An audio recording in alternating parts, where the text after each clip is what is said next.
Since 1945, Hans Selye has worked here at the University of Montreal as Director of Experimental Medicine and Surgery. The university is now a world center for the study of stress. The whole concept arose from the observation that in addition to specific diseases, such as a gastric ulcer or typhoid or tuberculosis, there is a syndrome, a set of manifestations, a set of disease signs, which is common to all diseases.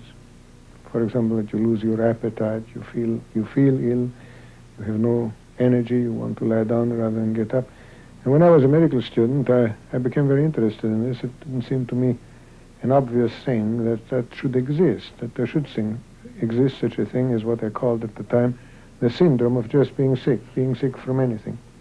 And when I've published my first paper on it, some 10 years after I first confronted that problem as a medical student, I published it in the British journal Nature under the title A Syndrome Produced by Various Noxious Agents.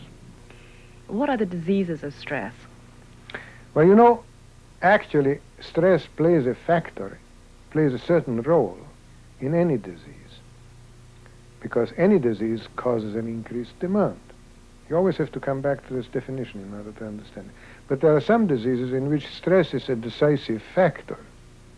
And there are a whole lot of diseases that have no apparent cause. And people have been looking for the cause of it for a long time, but there is no cause. Because the cause is just any effort.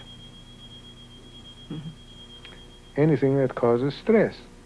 What is your personal attitude towards stress, towards the stress that's put on you? Stress is the salt of life. You have to be under stress in order to make life worthwhile.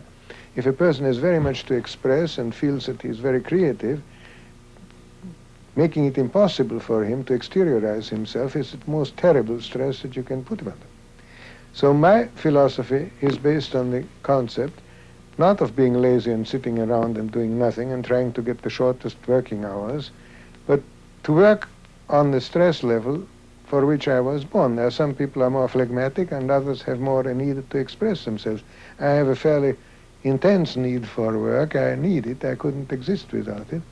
But I don't fight for things which I don't win. At least I must be convinced I can win, otherwise I don't fight. You just give up? I just give up. I admit defeat and do something else.